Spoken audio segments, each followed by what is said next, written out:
Are you tired of running out of batteries? Not sure how to deal with all these different rechargeable batteries that are out there?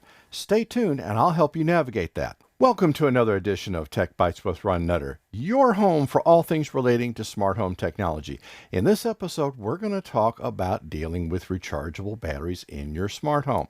There's a lot out there, and I'm going to give you some tips and tricks over what I've learned over the years, because I've gone through several different generations of it. Hi, I'm Ron Nutter, and we're going to be working on this together. This content is also available as an Amazon flash briefing or podcast. Please go to techbiteswithronnutter.com for more information for any items mentioned in this episode. There are affiliate links in the description. If you click on these links, I will get a small commission, but that won't affect the price you have to pay for the item. If you haven't already subscribed to the channel, please click on subscribe now and enable notifications. If this video helps you or provides value, please click on that like button, thumbs up. Now, here's what we're going to be talking about. First, we're going to discuss briefly about charging a rechargeable battery. Now, there's NiCad, nickel metal hydride, lithium ion. There's a whole plethora out there. And we're going to briefly kind of go over probably the more common of the two you're going to find, which is going to be the NiCad and nickel metal hydride. We're going to talk about a basic versus smart charger. And the burning question is, can alkaline batteries be recharged? And I'll give you a spoiler right now. Kinda. Let's go ahead and get started. Now, the two most common types of rechargeable batteries you'll run into in a smart home environment are going to be, you'll hear the term NiCad, or you'll see on the battery NiCd, or nickel metal hydride, or you'll see NiMH on the battery. Those are the two probably most common at the time I'm recording this video. The challenge is, while there's a cost-benefit relationship in this, as with anything like this, the NiCads are cheap. The flip side is you have to really watch how you charge them. If you charge them before they're depleted, and sometimes they'll tell you when they're ready to be recharged, usually it's the device stops working, because that's the advantage to most of the rechargeable batteries out there now, is that they pretty much, the voltage is constant until the very end, and then it'll just drop. The problem with NiCads is if you start charging them before they've hit that drop point, they start building up what's called a memory. Now, the memory, what that actually involves is the batteries will start taking less and less of a charge, and they will start depleting that much quicker. But when they've really got power to go, but they just think they're dead. There's ways you can fix that, but the easiest way is to avoid NiCads altogether. Now, nickel metal hydrides are a different matter. They are meant to be recharged well before the end of their lifetime. And the flip side for them is if you run them to the point of depletion chronically, and I mean, once in a while, I know I've been in a situation, and you may run into it too, where you don't have another set of batteries and you're trying to milk that last bit of power out, you're going to run them all the way in. Once in a while is one thing, but if you keep repeatedly doing that, you're actually going to damage that battery to where it will start performing less and less. When you first get any type of rechargeable batteries, and the bulk of this is going to deal with the nickel metal hydrides, you really won't see or start seeing the full potential of their usable cycle, and the usable cycle being before they run out of power, until they've gone through between 3 to 5 complete cyclings, as far as you run them down to where they just simply, they're not really going to power anything well, and you'll usually have an indication when the device starts acting a little bit squirrely or strange. And once you've charged them, done a complete charging process with them about 3 to 5 times, and it may take a little bit more for your situation, that's when you'll really start to see the potential for what the usable lifetime will be. And with some of the batteries, particularly the AA's, you're going to see a marking on the side that has and let me punch up one of the batteries here. Now you see this one. This is from EBL. EBL is not sponsoring this video, nor did they supply any products. You'll notice that little indication on there where it says 10,000 mAh. 10,000 is the amount of power. Just think of it as a number. Now, with some of the AAAs, and let's see if I got a picture of a AAA I can pull up. Yeah, here we go. Now, AAAs, they're a lot smaller. So they're going to have, if you notice there, the number's like 1190, I think, 1190, 1190. I didn't get a particularly good shot of that one. Now, with that, of course, it's a smaller battery, so it's not going to have the lifetime. Where with the D-cell batteries, it's bigger, it's going to have more lifetime. The AA's are kind of the magic sweet spot as to how long it's going to have. Of course, the greater its capacity, the more you're going to pay. But that's just something to be aware of. So it just, there's no one right or wrong answer on choosing it. You'll see all sorts of videos on YouTube and other places about, well, this battery is better here. This battery is better. Depending on when it was manufactured, the charge cycles it's gone through is going to greatly impact its useful power time before it needs to be a recharge. So keep in mind, just treat your batteries with care, and then this is going to be one thing that's going to do more for you than anything else in having a usable battery.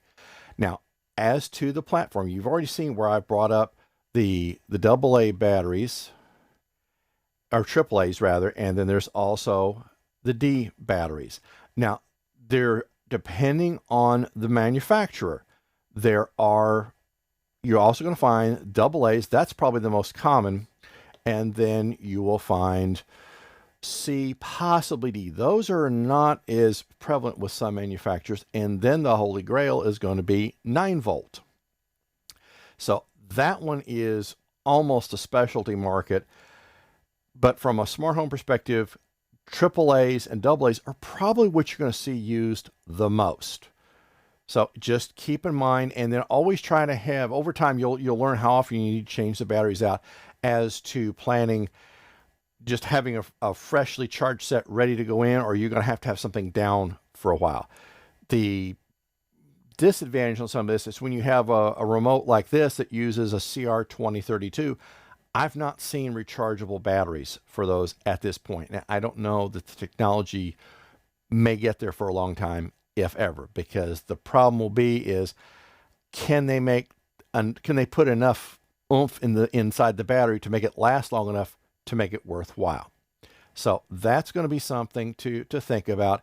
And you may want to experiment with the different kinds of chargers as well. Now, that leads us into our next thing, basic versus smart chargers. This is an 8-bay smart charger. Now, where this one is a little bit different, this one can take 8 AA's or 8 AAA's. If you are charging the larger batteries, like the C or D size cell, then your capacity may go down by about half. So if you were going to charge, say, 4 C cells or 4 D cells, then you would take 2 contacts that you see for each one of those, and that would hold the bottom side of the battery, and you'll notice a larger upper contact where the top part of the battery, the little bump, for lack of a better phrase, will actually complete the circuit and get charged. Now, you'll notice 2 little LCD windows. That's where it shows you the charging progress for each battery that's in there. And that's important. The later generations of chargers, and this is now a 4-bay charger. Now, this one is AAA and AA only. Now, this is one that I would consider for a travel situation, because typically in traveling, you're going to have AA's or AAA's. It would be highly unlikely you'd have some of the others. And if you have to, you'll just have to deal with having a larger charger or having an extra set of batteries. And this is where I like the EBL batteries so much, is to a battery order I've placed, they all come with a little plastic container like that. So for that one, or then you've got the D batteries, they all have some, and that's nice to have, because what you don't want to do is have these things bouncing around in a drawer, or you may need to look at, depending on the number of batteries you're going to have, of having some sort of battery case or something. But the days of having the battery drawer in the kitchen, I think you're going to have to rethink that a little bit, especially when you get into the 9-volt batteries, because those could short across something and you could have a mess on your hands in very short order.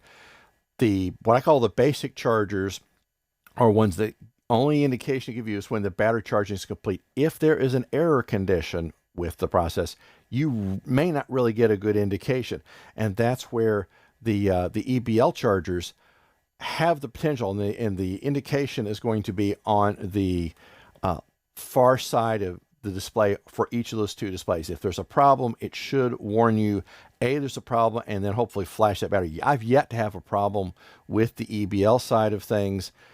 This is why I like the chargers they've got. You notice there's two little connection areas up top. That's for a USB, a mini USB or a USB-C. They send you the mini USB cable. So, but if you've got USB-C, you will have to come up with a wall wart to power that. I went and got an Anker 2.4 volt DC charger.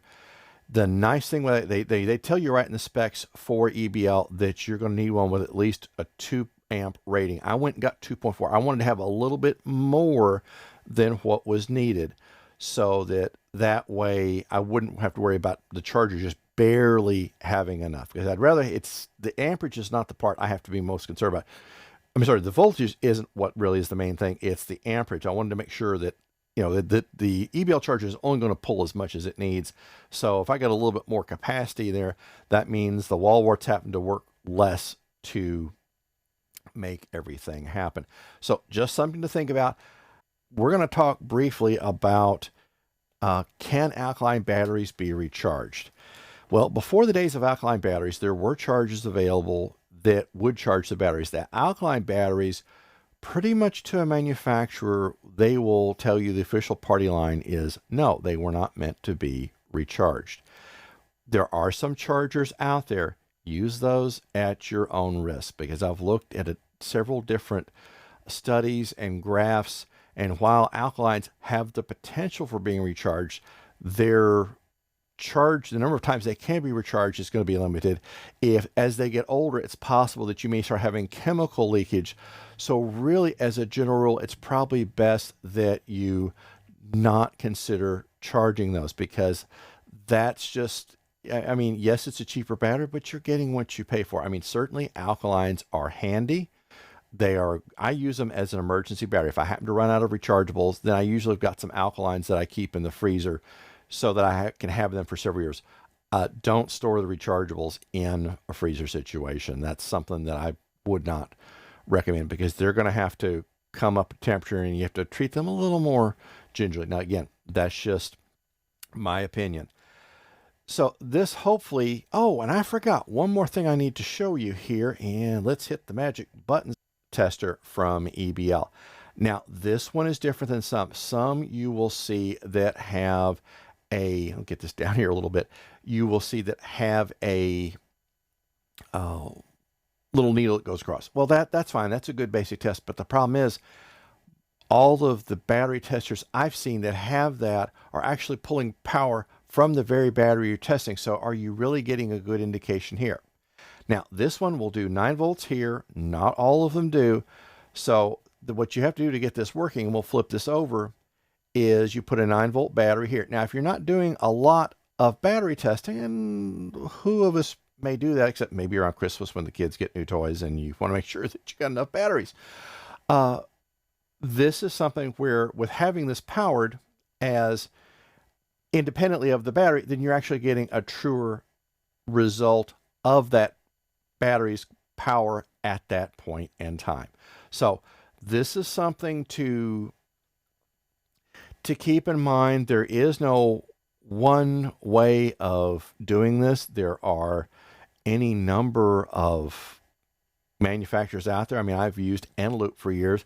I've gravitated over to EBL because they've got, it seems like a later generation of chargers. They've got the, almost like I've showed you here, they've got the 8-bay charger. They got a 4-bay, but they have an indication of telling you what's going on, and if there is a problem, that you have some indication that you may want to pull that battery out of service. And they won't last forever. They pretty much tell you in the information that comes with the battery about how many cycles you can expect. Now, the better you treat the batteries as far as not continually to keep trying to run something off those batteries and just running until they're just all power is gone, charging them a little bit beforehand. Maybe if you can find some way short of having to test the batteries, and that's certainly an option to know kind of where they stand. Although, again, with most of the NiCads, with nickel metal hydrides, excuse me, they're pretty much going to have a constant power output. So it's going to be more of you knowing how long freshly charged batteries will last in a device as to knowing when you may need to pull those out, get them replaced with a fresh set of recharged batteries, and get these charging. And it's going to be something you'll have to learn over time. It's going to depend on the batteries you're using, but do not, for example, try to mix different brands of batteries. While theoretically it should be possible, if you've got a combination of, say, eneloop and EML like I do, then you probably, and I said EML, didn't I? Okay, EBL, my apologies. You don't necessarily want to mix brands of batteries because there's going to be a chemical makeup difference between them. And certainly don't mix alkalines and rechargeables, because that's just going to potentially cause a problem that none of us needs to have. But this is just kind of an overview of what to expect. The more things you have in a smart home that have batteries, like the remotes for your streaming receivers, some of them use AAA, some of them use AA's. There are some of the devices that have the ability to have a battery in them so that they can retain their settings in the event you lose power. There are some of the streaming receivers that will have a battery backup capability in them, and I've not seen many, so apparently that wasn't a popular feature to have. But there is just, you just have to gauge over time what battery assortment is going to work best for you, and certainly try the different brands. Like I said, I've gravitated to EBL, or I'm in the process of gravitating to it, and so far I've been very pleased with it. But there's no wrong battery for any of you. It's just a matter of what you find is going to work best in your situation. When you're setting up that new account for the smart home cloud service or device, please get a copy of my smart home device account checklist you see here on the screen. This will help make sure that everything gets written down that you entered to get that account created. The form will also serve as a backup copy when you get this entered into your password manager app. And if you're not already using a password manager app, please get one now and get started. You will be subscribed to my email list in exchange for the checklist. I won't share, rent, or sell your information to anyone. Before we get finished with this video, I wanted to make sure there's another thing that we covered, because you'll see some of these in different battery kits that are out there, but there may be reasons why you want to think about them or may not want to think about them. The first thing is you'll see these things that are called battery spacers. Now, this is for a C battery, and then you've got for a D battery. And basically what they do, especially with EBL, and I know that eneloop has these as well, is they will let you use a AA battery in the space of what is required for a particular device, like we'll call it a flashlight. What you've got to watch on some of these is when you deal with these spacers. Now, the top part of the battery is one thing, but the bottom part, that's where you may have a connection problem. And I know I ran into this with a flashlight, because while the top of the battery was just fine, the bottom part of the battery wouldn't always connect with what I needed it to, and I actually had to use a metallic spacer of some type. So that's where you may need to think about, if you do need to use a spacer, I would use it only in a situation where you don't really have batteries ready to step in, and then you may have to get a little MacGyverish and creative with making sure that that bottom part of the battery is making contact with the part in the device that it needs to. If it's just a flashlight, then you may have to put a little disc below that battery so that the bottom part of the AA makes contact with the spring in the bottom of the flashlight. If it's something else, it's just going to be a source where you're going to have to do a little bit of experimenting. If you're watching this on YouTube, and you probably are at this point, you're going to see some videos on the screen that are similar to the one you're watching right now, or other content that YouTube thinks you might be interested in. If this video helps you or provides value, please click on that like button, thumbs up. If you haven't already subscribed to the channel, please click on subscribe now and enable notifications. We'll see you in the next episode. Thanks for watching.